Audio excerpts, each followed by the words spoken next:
Okay. Oh, I see. I see what you're talking about.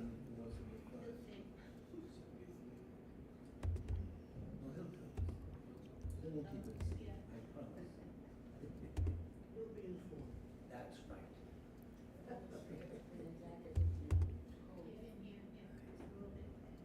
This feels good. Okay. Scarves. And you are. The train's running on time today. Yeah, not bad. Yes, it was a disaster.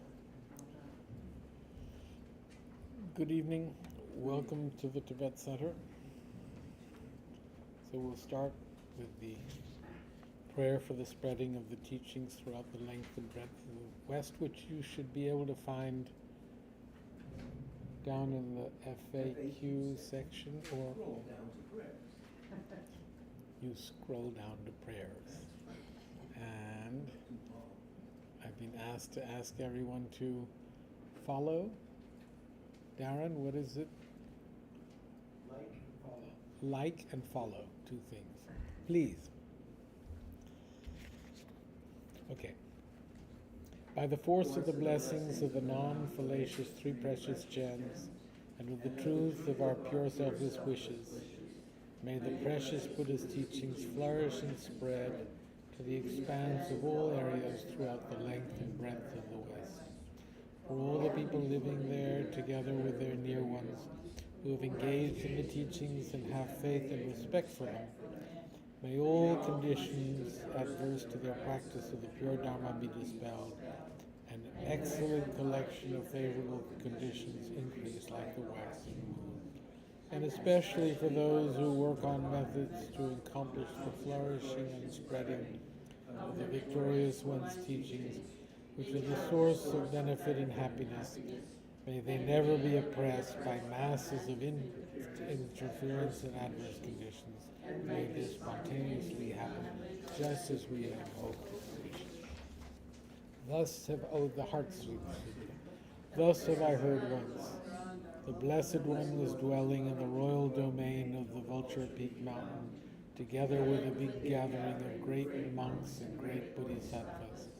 At that time, the Blessed One entered the Samadhi, which examines the Dharma, called profound illumination.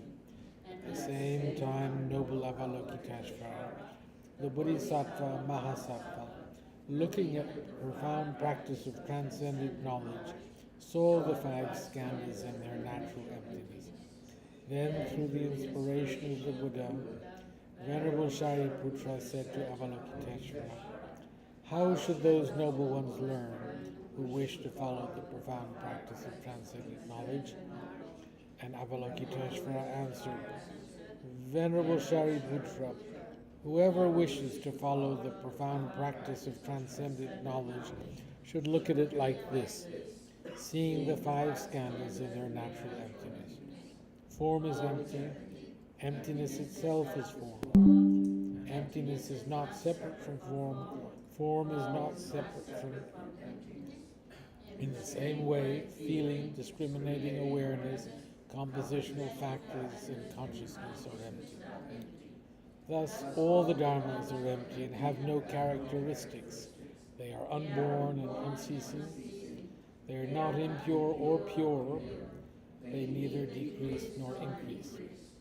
Therefore, since there is emptiness, there is no form, no feeling, no discriminating awareness, no compositional factors, no consciousness, no eye, no ear, no nose, no tongue, no body, no mind, no appearance, no sound, no smell, no taste, no sensation, no objects of mind, no quality of sight, no quality of hearing, no quality of smelling, no quality of tasting, no quality of sensing, no quality of thought, no quality of mind consciousness. There are no nidanas from ignorance to old age and death, nor their wearing out. There is no suffering, no cause of suffering, no ending of suffering, and no path, no wisdom, no attainment, no non-attainment. Therefore, since there is no attainment, the Bodhisattvas transcendent knowledge. And since there is no obscurity in mind, they have no fear, they transcend falsity and pass beyond the bounds of sorrow.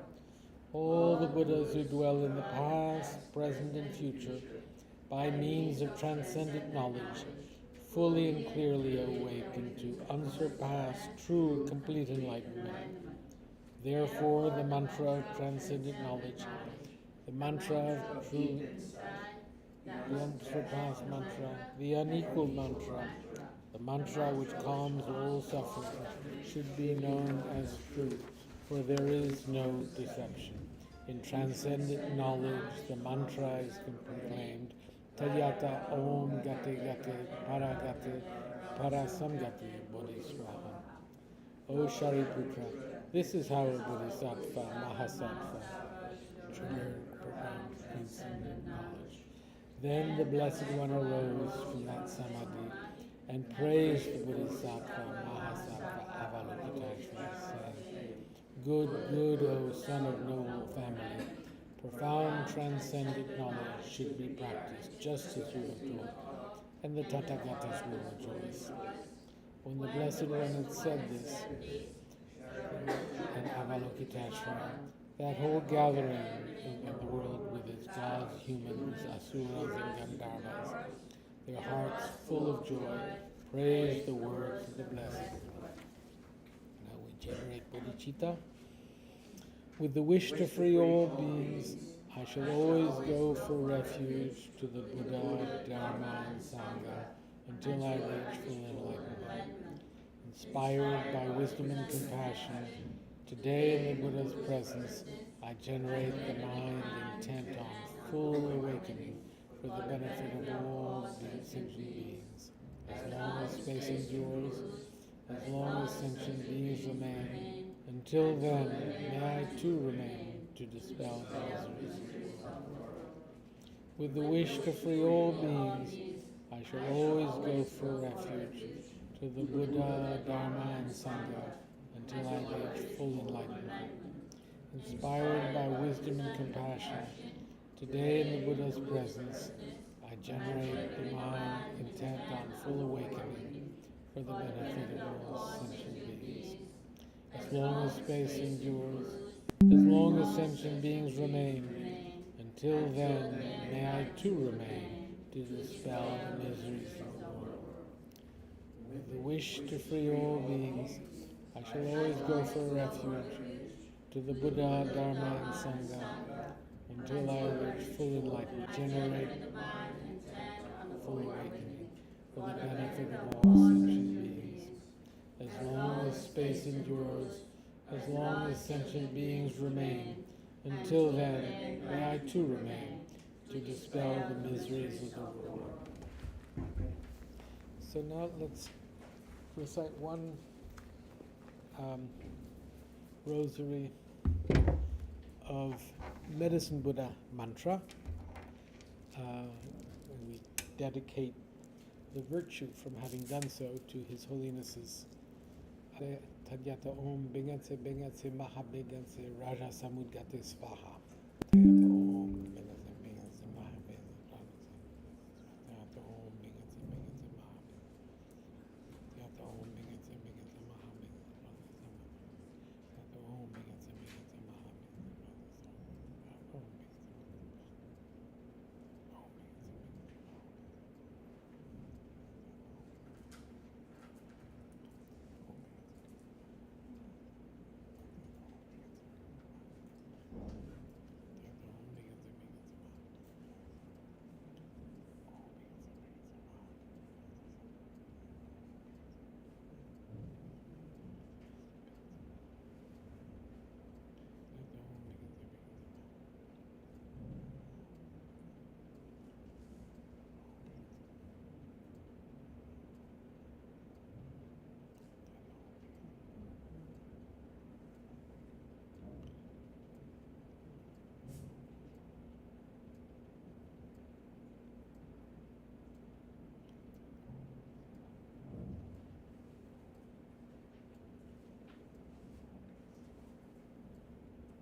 Tadyata Om Bingatse Bingatse Maha Bingatse Raja Samudgate Svaha.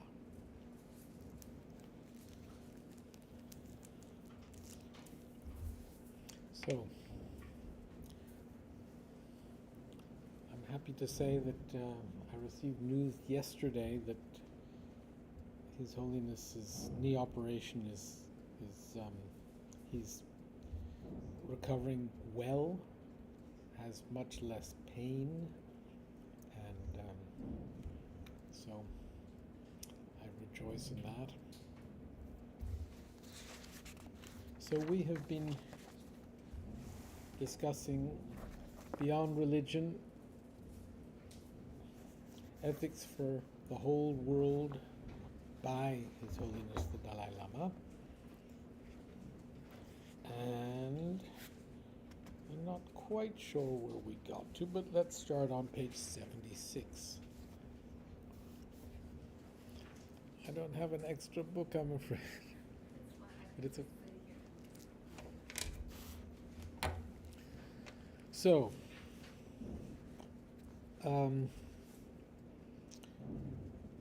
we have been, His Holiness is introducing the whole idea of compassion as being the basis for a legal system, for justice. That justice has to be infused with compassion, and in order to have compassion be effective, it has to contain a certain wisdom. There should accompanying compassion should be the ability to scrutinize, to determine what the best way to proceed is. So, discernment is the word that His Holiness uses. We have to have discernment accompanying our compassion. Compassion all by itself, without some kind of guiding scrutiny about how you're going to apply, how you're going to act, is not as effective as when you apply scrutiny, apply discernment. So, what is therefore required, top of page 76, what is therefore required is that we reflect on our behavior, using our discernment to assess which of our actions are most harmful to ourselves and to others, and which are most beneficial. In doing so, we can gradually learn to identify those aspects of our conduct which need to be curbed and those which need to be cultivated. Now, this is a practice that we should go about. This is important mind training. This is classic Lojong. And the real practitioner is simply working on his or her own mind and working at diminishing selfish negative tendencies and working at enhancing and developing tendencies that are selfless or caring for others. His Holiness so often says, work towards refraining from harming others. Work towards helping others, but most importantly, work towards refraining from harming others. If we make that our practice, if we make that all we do, that's a constructive, virtuous life. if in addition to working towards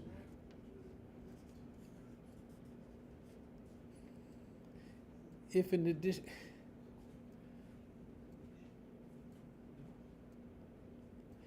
addition to refraining from harming others, we can effectively, with discernment, work towards helping others, that's even better.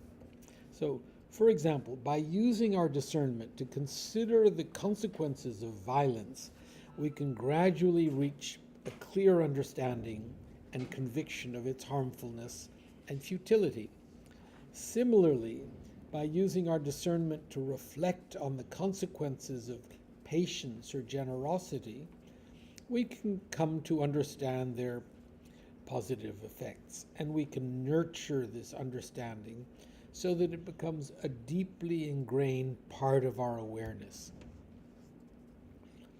So this, the meditations the analytical meditations that we're meant to be engaging in our practice are simply this. We can't expect to develop virtuous habits or curb our non-virtuous habits by reading their benefits and then going about our lives and thinking that we can refrain from getting angry, refrain from sort of other negative habits. We have to cultivate them in meditation. It's in the morning, once we've set our motivation for the day, once we have determined to make use of this extraordinary thing, which is our life, a day, in some kind of a beneficial way, we can also think about the negative aspects of something like anger, the way we tend to get angry when things don't go the way we want. We think of the benefits of patience, and it's really helpful to have examples of people who have acted in a patient way, who have refrained from getting angry, and notice the really lovely quality of people who can do that, and be inspired by that, and develop some kind of a determination to work towards refraining from getting angry, and work towards developing patience, tolerance, whatever. If we think about that in the morning in a meditation session, that really develops the ability to refrain from getting angry when we're provoked. We won't have that ability unless we have cultivated in this way. So just a little effort there. It takes a long time, but a little bit of effort develops that tendency. And as we cultivate that tendency more, we get to a point where we can put up with it better. Living in India, when I would go to New Delhi, in New Delhi, the auto rickshaw drivers would always cheat me, and it used to frustrate me. And I just, they would, and I'd express my anger and tell them that they were cheating me, and I would, before getting out of the plane, this is coming from the south, coming up to New Delhi, I would say to myself, okay, I'm not going to get angry. I'm going to expect those guys to cheat me. And I would decide to devote a certain amount of money, 500 rupees, specifically towards being cheated. In other words, it was theirs. It was already theirs. So this whole game that I was playing with myself helped. I would go up to the auto rickshaw driver and say to myself, okay, ready. And they would, I knew that the ride was a 50 rupee ride, and they would say 150 rupees. I would laugh, I'd say, how about 100 or whatever. Anyway, that little preparation would help. Of course, there were times when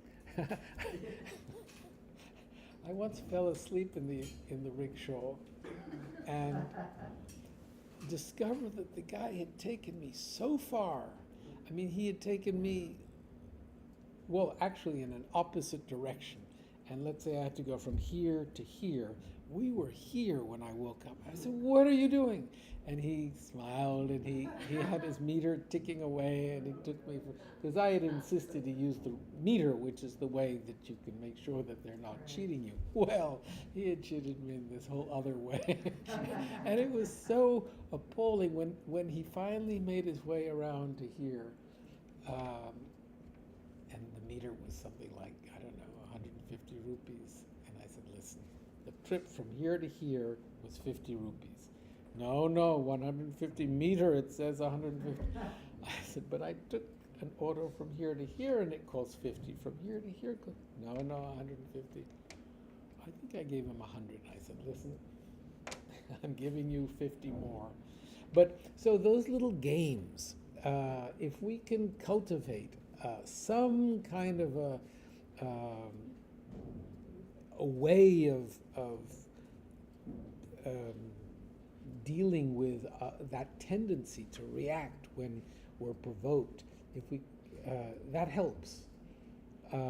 Actually, when you sit and do this, you come to a point where you think, "Okay, bring it on.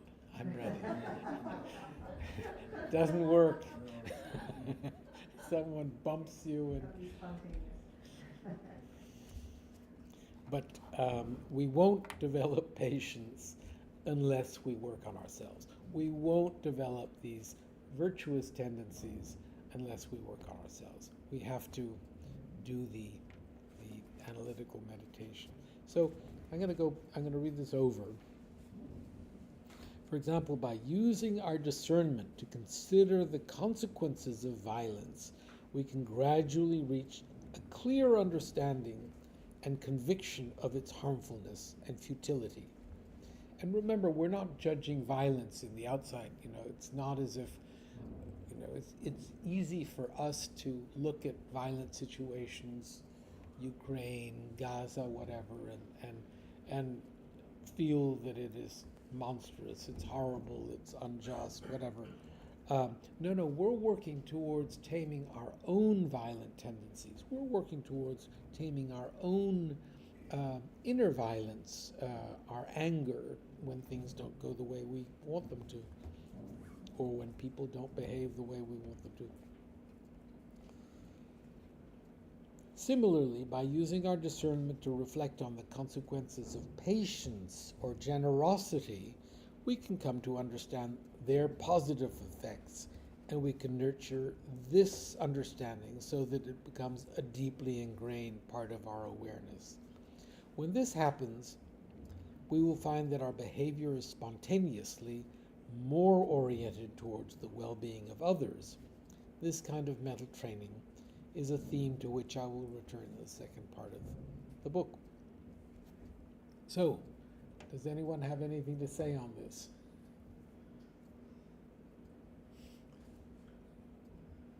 I'm opening this up to a discussion.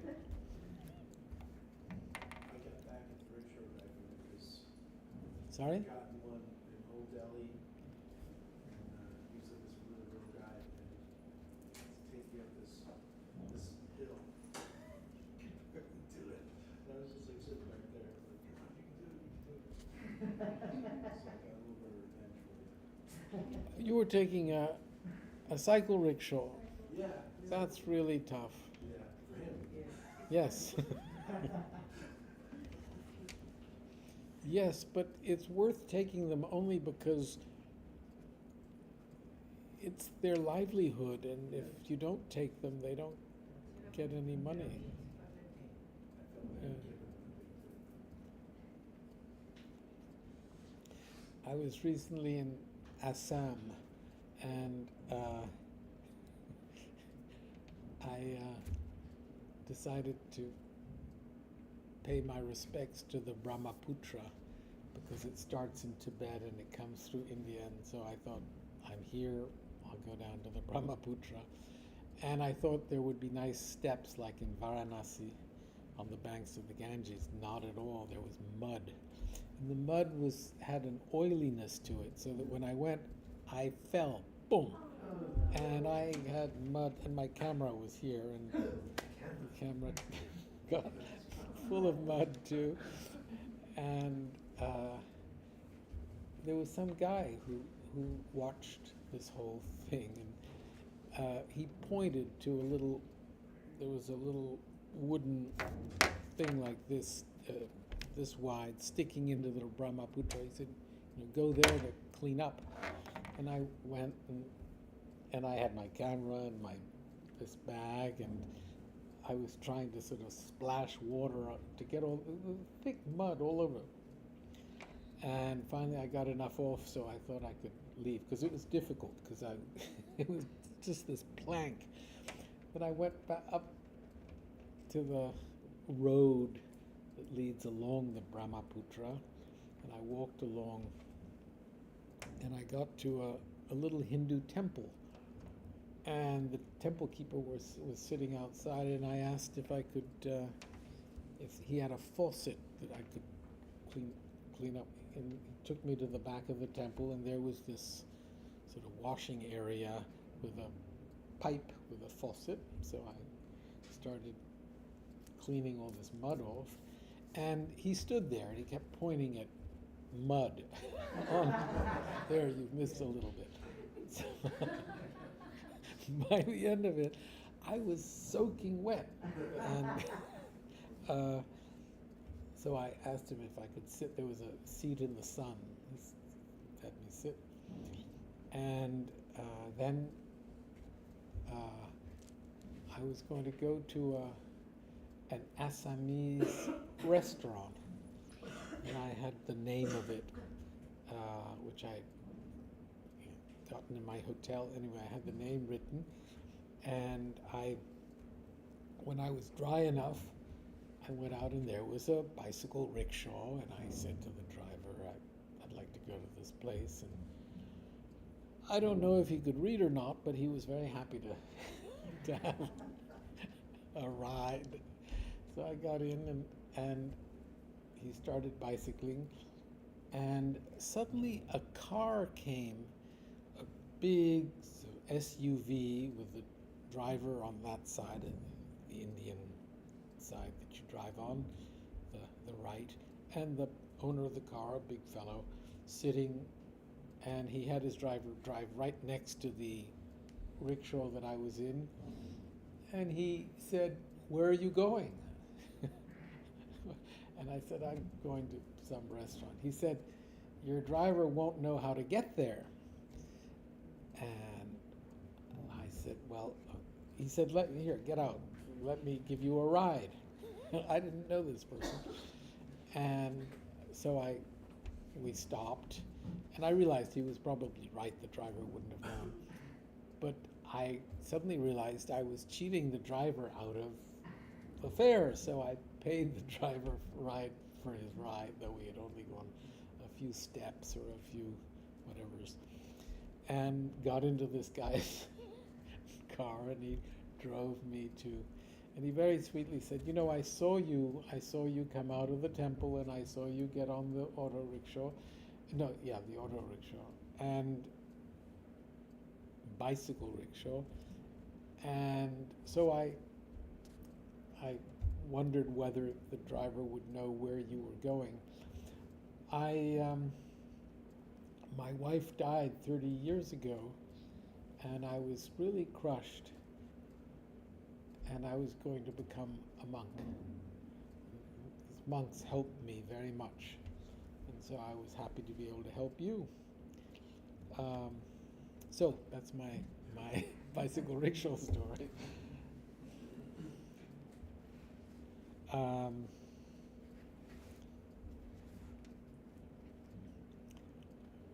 It's a tough job. And in places like Delhi, there's so much pollution, and they're out there on the roads navigating, and the cars don't really care for them very much.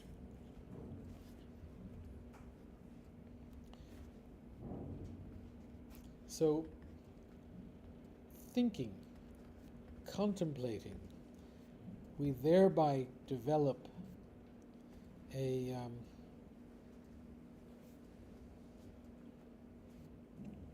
tendency towards virtue. We nurture our understanding so that it becomes deeply ingrained and part of our awareness. That's what we're working at doing. That's what meditation is. As you know, with these two forms of meditation, analytical meditation and calm abiding or placement meditation, though eventually, in order to really make our awareness of emptiness, for example, to have it really begin to deepen, we need the placement meditation. However, at my level, I can't say anyone else's level, but at my level, it is really analytical meditation that we have to engage in. It is really the meditation where we work at changing our tendency, at changing our priorities, at changing the way we think. And that's done through analysis, analytical meditation, not analysis by going to the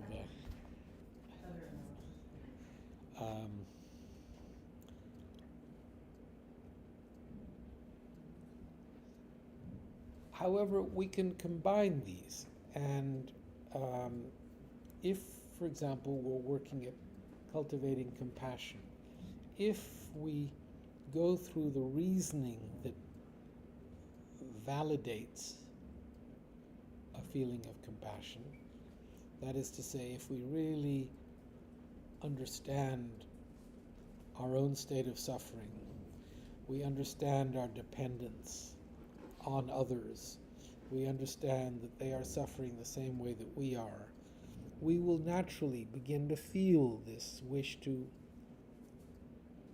help them remove their suffering, the wish to have them be free of suffering. Once we have that feeling, we can then hold on to it. We can simply hold our minds on that feeling of that wish to remove the suffering of others. We do that without thinking. We just hold the mind on that. That's combining analytical meditation and calm abiding or placement meditation.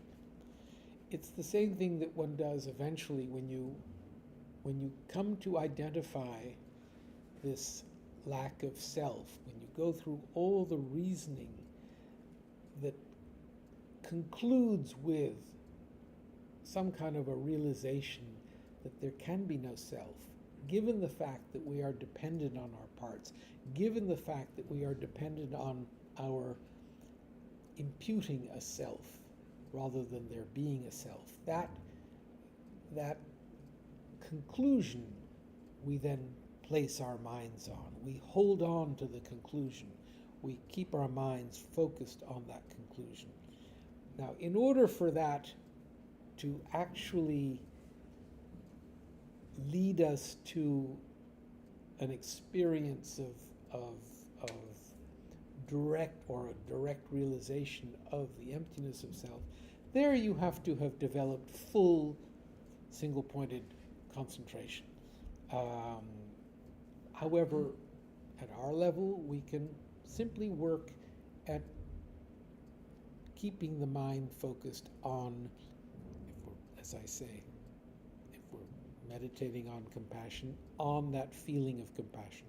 If we're meditating on love, the wish to provide for all sentient beings, once we've conjured up that feeling of love, we place our minds on it without thinking. We stop. Whether it's just a few seconds, we stop the process of thought and just hold on to that feeling. So, I interrupted the process of discussion. It's more important.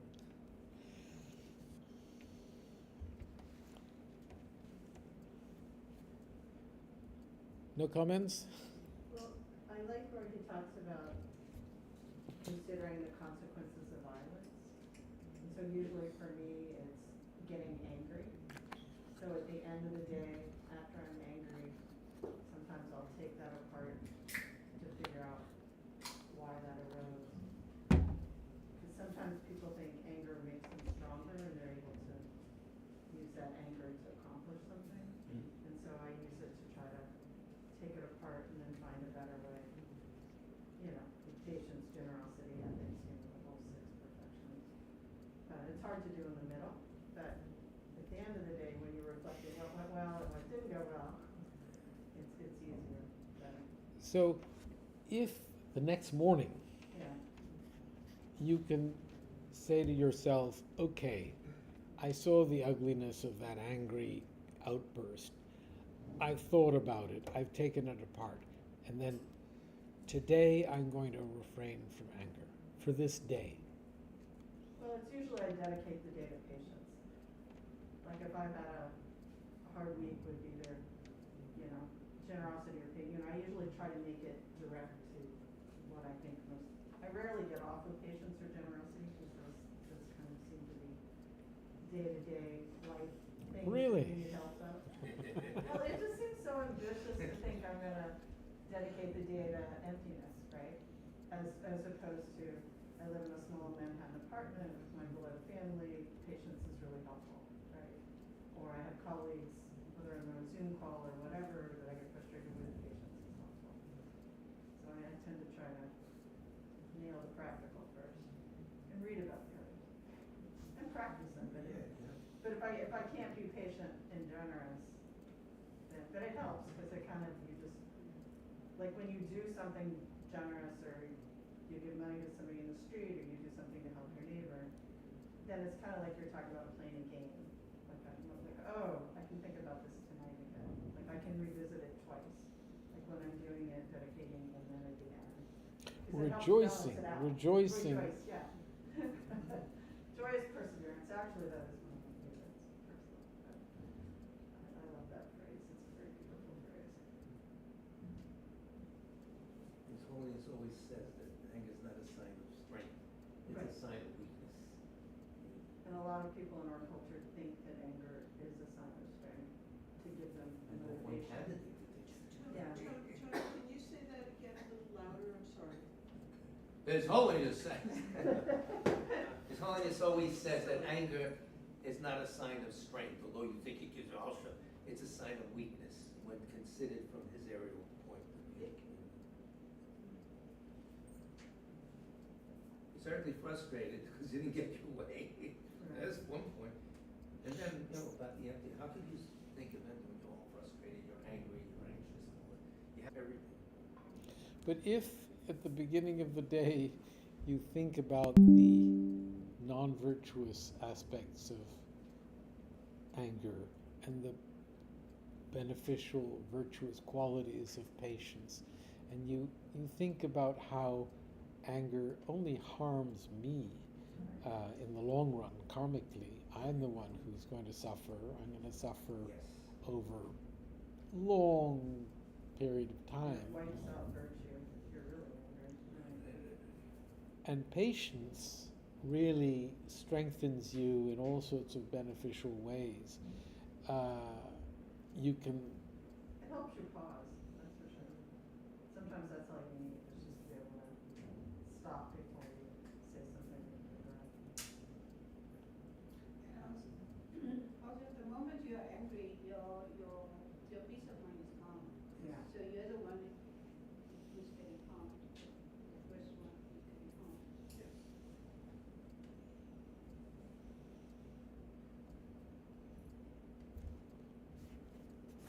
so,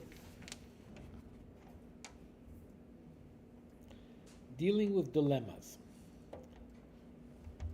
While internalized values are indispensable as practical tools for living ethically, there are unfortunately exceptional circumstances in which such general principles are inadequate.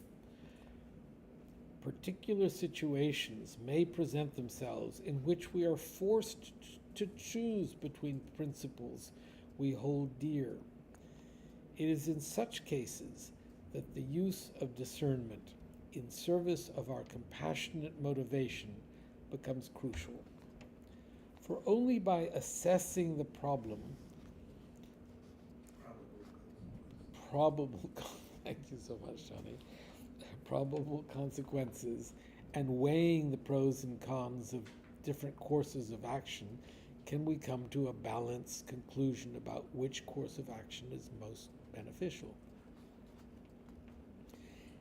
In my own case, when called upon to make a difficult decision, I always start by checking my motivation.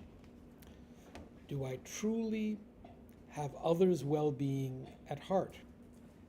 Am I under the sway of any disturbing emotions, such as anger, impatience, hostility? Having determined that my motivation is sound, I then look carefully at the situation in context. What are the underlying causes and conditions that have given rise to it? What choices do I have? What are their likely outcomes? And which course of action, on balance, is most likely to yield the greatest long-term benefit for others? Making decisions in this way, I find, means they are not the cause of any regret later on. So, do you apply these criteria when you're facing a dilemma?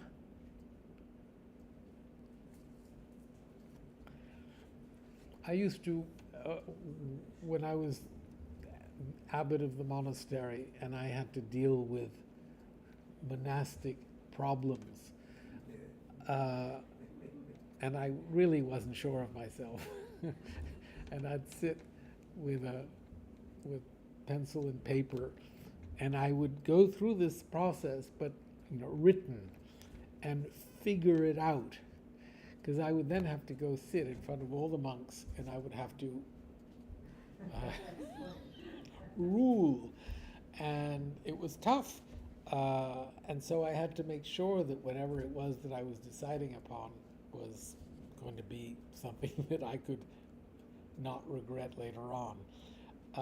But I had to plan it all out. I found that that was really important. And so it's wonderful that His Holiness gives us a checklist. What are the underlying causes and conditions that have given rise to the problem? What choices do I have? What are their likely outcomes?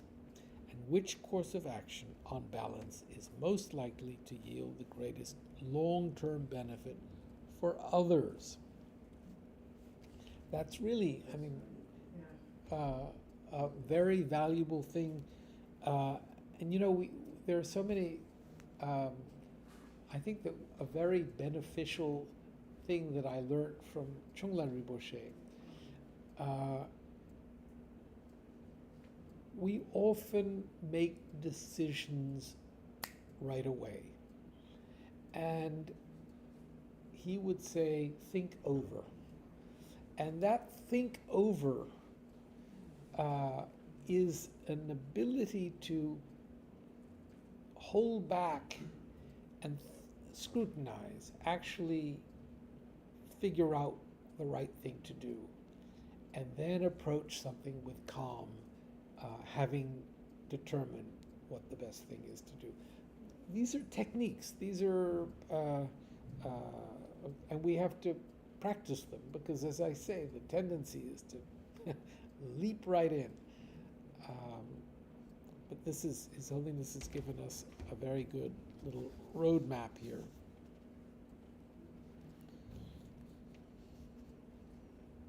So, while I encourage the reader to internalize a personal value system, it would be unrealistic to suppose that matters of ethics can be determined purely on the basis of rules and precepts. Matters of ethics are often not black and white. After checking to be sure that we are motivated by concerns for the welfare of humanity, we must weigh the pros and cons of the various paths open to us, and then let ourselves be guided by a natural sense of responsibility. This, essentially, is what it means to be wise. Well, I think that reading that paragraph over to oneself every morning is a good way to, it's probably more valuable than push-ups. Do your push-ups. Brush your teeth. Would that we had leaders like that who could make decisions in that matter. The whole world needs that. Well, and when you have to compromise, you've thought through all the consequences and you've thought through your principles. I mean, you're not surprised when things go, you're not as surprised when things go one way or the other, that you know it's that. Because you've done your best to think it through. Sometimes that's, things spin out of control when things aren't thought through, when things do happen.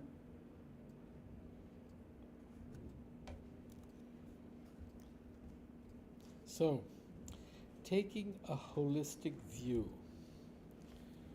Discernment is crucial if we are to have a realistic understanding of the world we live in.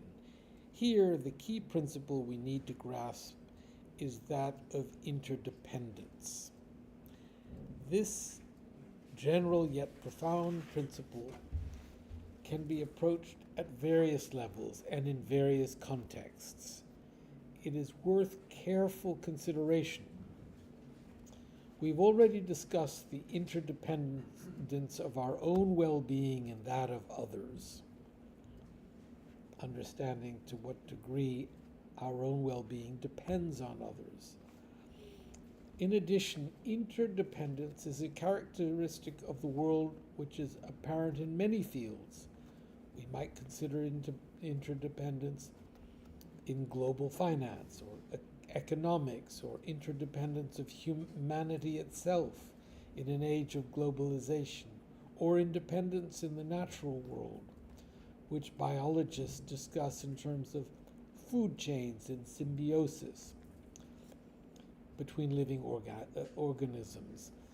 And in the challenging field of quantum physics, with its notion of general relativity and quantum entanglement, there is interdependence, even in the theories of the origin of the universe.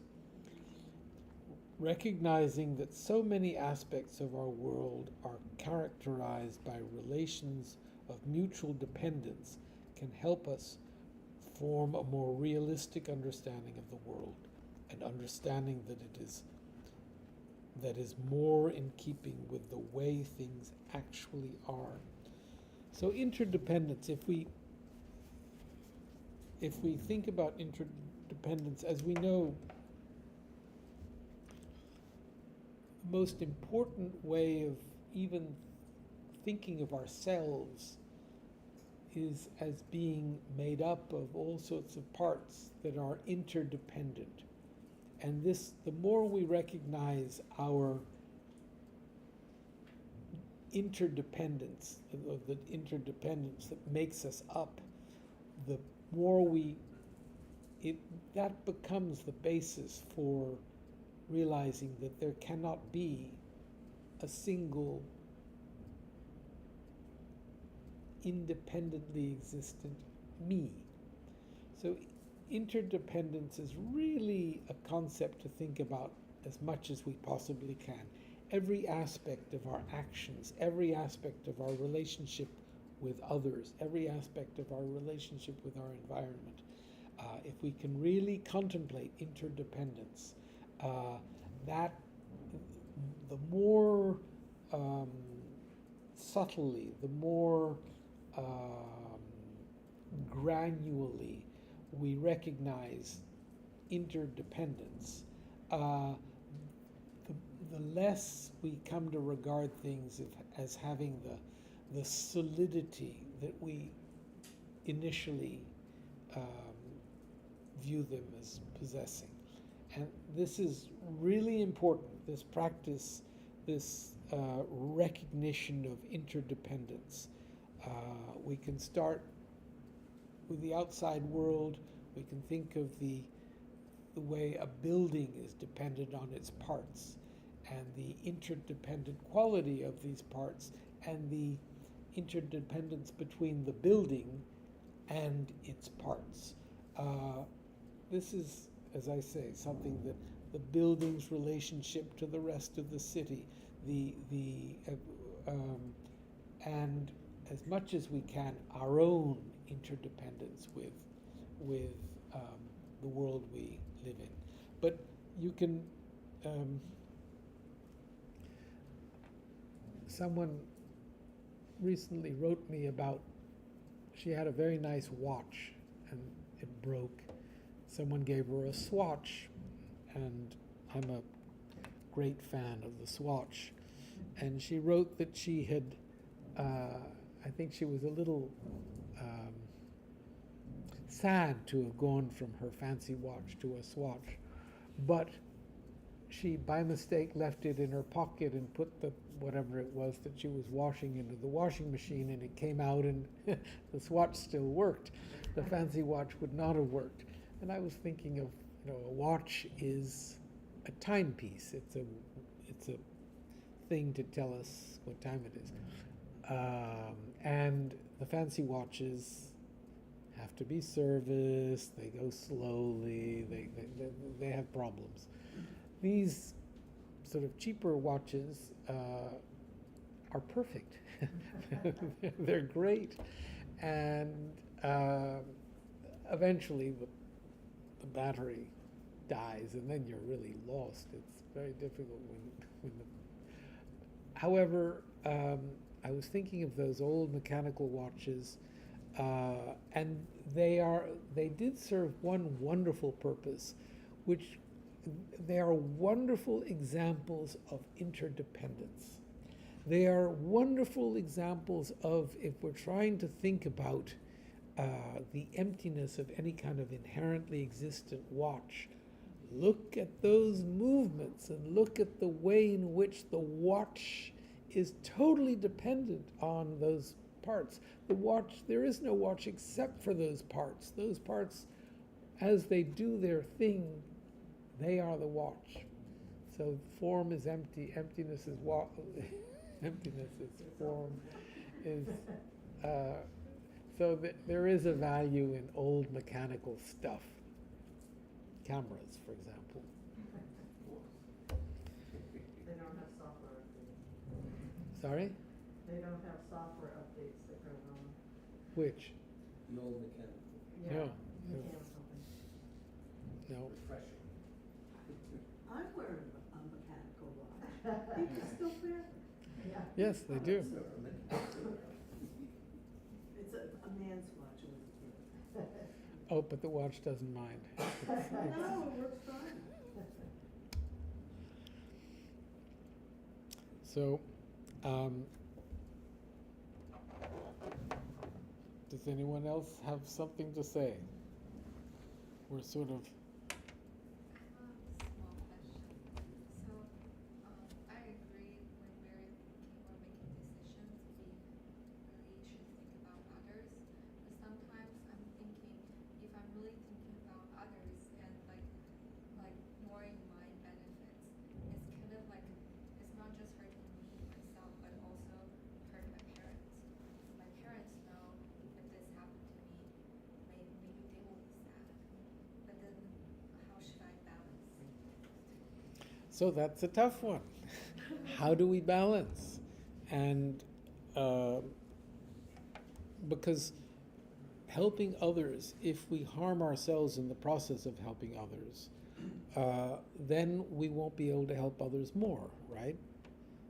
I mean, if we get sick in the process of helping others, or if we push ourselves too hard or whatever, being wise about how we go about helping others is important. It's like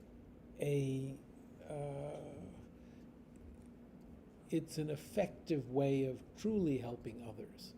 And the attitude of your parents, I mean, when we have to be a little, there are times, you have to have your parents' approval to become a monk. So, though you're becoming a monk too, it's arrogant to suggest that you're doing it for the sake of others, but you're doing it for more than just your own immediate happiness. You're doing it, devoting yourself to a spiritual process, let's say. But if your parents are against it, you're not meant to do it. So that's important. Pleasing our parents is very important. But there are times when you have to do things. You have to say, hey, listen, parents, I know what's best. I had very tolerant parents, but that's important. But not hurting oneself, learning to care for yourself in order to be able to help others is important.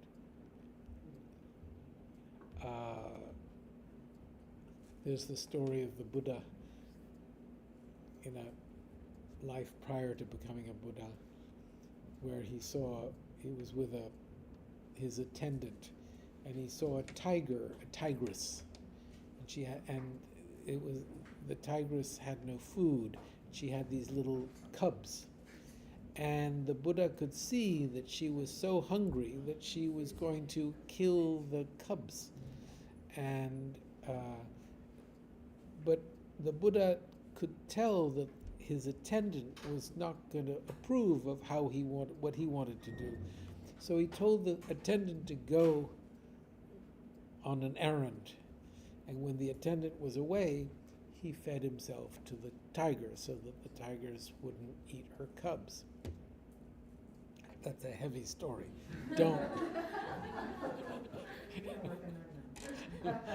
We're not ready for that. But even if we're not ready for it, if we can appreciate, at our level, if we simply rejoice in the extraordinary behavior of the Buddha, that's good. That sort of creates a tendency in that direction. So, I think we should stop here.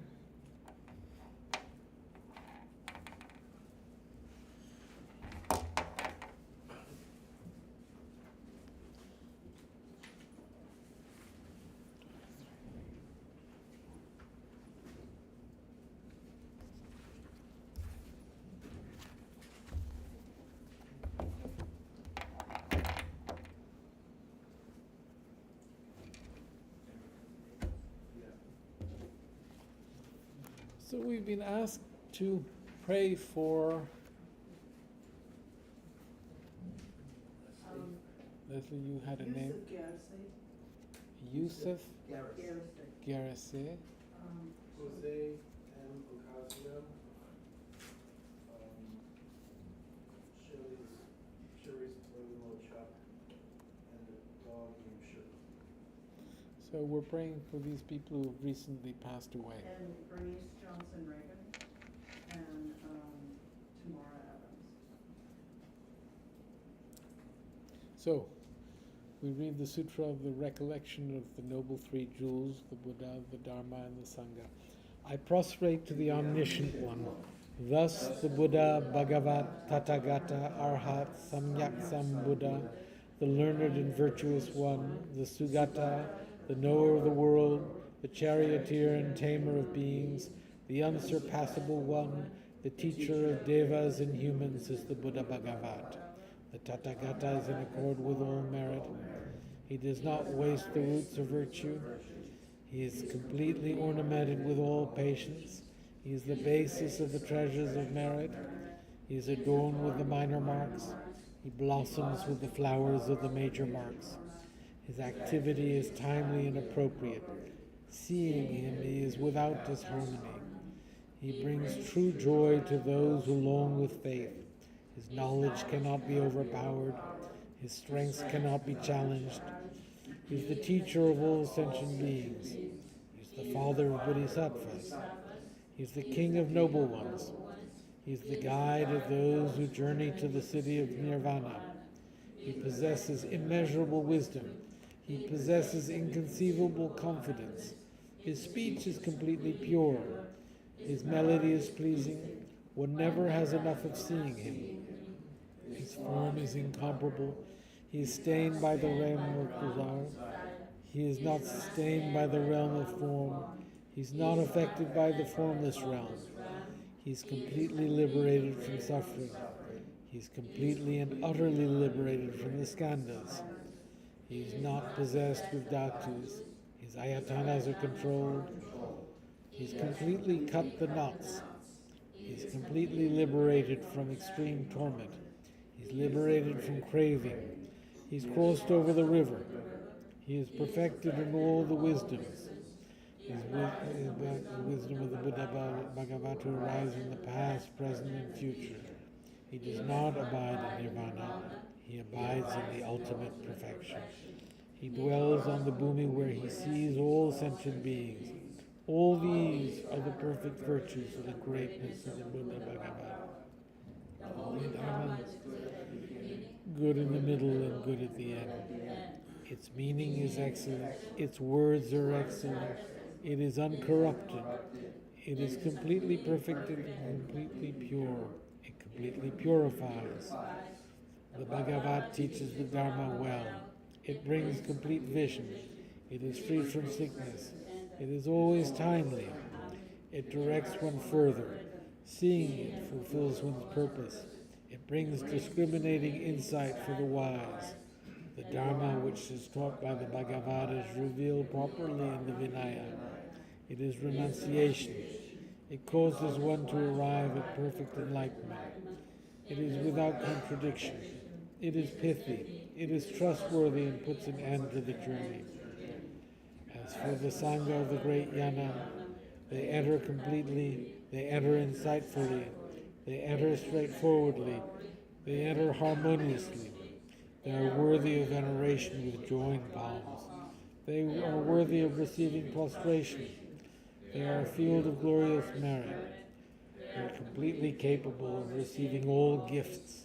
They are an object of generosity. They are a great object of complete generosity. The protector who possesses the great kindness, the omniscient teacher, the basis of oceans of merit and virtue, I prostrate to the Tathagata. Pure, the cause of freedom from passion, virtuous, liberating from the lower realms. This alone is the supreme ultimate truth. I prostrate to the Dharma, which is peace. Having been liberated, they show the path to liberation. They are fully dedicated to the disciplines. They are a holy field of merit and possess virtue. I prostrate to the Sangha. I prostrate to the Buddha, the leader. I prostrate to the Dharma, the protector. I prostrate to the Sangha, the community. I prostrate respectfully and always to these three. The Buddha's virtues are inconceivable. The Dharma's virtues are inconceivable. The Sangha's virtues are inconceivable. Having faith in these inconceivables, therefore, the traditions are inconceivable. May they be born into completely pure. Okay, we'll read the prayer for a swift return.